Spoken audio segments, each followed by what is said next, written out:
Aujourd'hui, je vais vous parler du sorgho, une céréale qui n'est pas très fréquente dans les plats occidentaux, mais que les occidentaux sont en train de découvrir de plus en plus.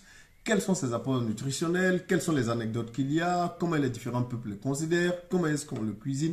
Vous allez tout savoir aujourd'hui dans cette vidéo. Restez du début jusqu'à la fin pour savoir comment utiliser le sorgho, ce qu'il vous apporte au point de vue nutritionnel, etc. etc.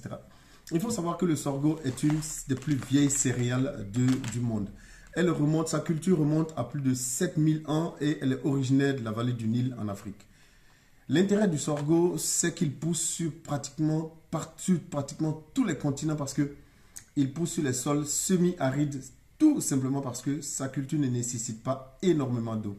D'ailleurs, il faut savoir que la culture du sorgho nécessite 2 fois moins d'eau que la culture du maïs et 8 fois moins d'eau que la culture du riz. C'est donc dire que c'est une céréale qui peut pousser partout.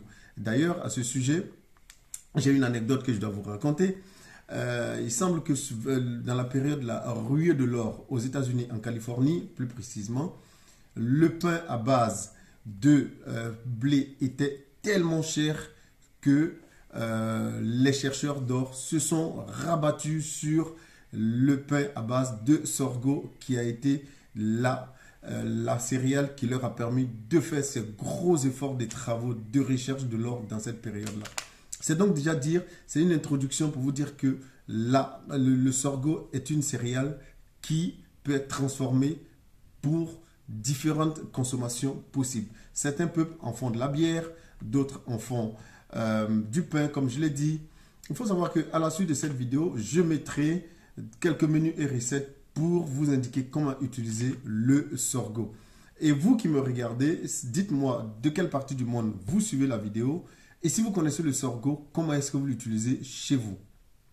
Il faut savoir aussi que, au point de vue croyance populaire, le sorgho, vu qu'il est connu un peu partout, certains le considèrent comme symbole de fertilité, d'autres comme symbole de réussite, d'autres comme symbole de paix. Il faut savoir que chez les Chinois, au Nouvel An, on utilise énormément le sorgho pour les décorations, simplement parce que ce serait symbole de prospérité et de réussite dans l'année à venir. C'est donc dire que le sorgho, c'est effectivement une céréale qui a vraiment explosé partout dans le monde. Au-delà de cela, quels sont ses bienfaits nutritionnels? Qu'est-ce qu'il nous apporte au point de vue nutritionnel, le sorgho? Avant de continuer, like la vidéo et abonne-toi si tu n'es pas déjà abonné. Je suis coach Koné. Je t'aide éventuellement à perdre du poids et à savoir quoi manger si tu es diabétique. Je mettrai d'ailleurs à la suite de cette vidéo des liens vers des programmes qui vont te permettre de savoir quoi manger si tu es diabétique ou comment perdre du poids. Et donc, qu'est-ce qu'il nous apporte au point de vue nutritionnel, le sorgho? Il faut savoir que le sorgho, il est riche en vitamine B, vitamine B1, B2, B3, etc., qui sont des vitamines, nous le savons en général, qui nous apportent beaucoup d'énergie. Il est également riche en potassium et en magnésium, et nous savons que le magnésium, il est très intéressant pour la fonction musculaire et le potassium pour la fonction cardiaque. C'est donc dire que le sorgho est une céréale que vous devez introduire dans votre alimentation.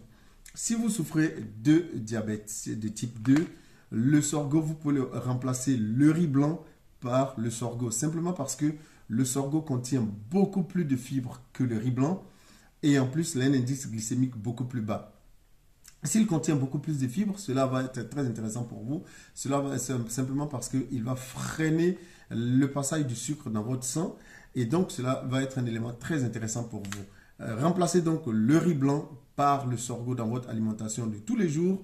Si vous êtes diabétique de type 2, cela va être très intéressant pour vous. C'est beaucoup plus bénéfique pour vous. Si vous êtes dans un processus de perte de poids, idem pour vous.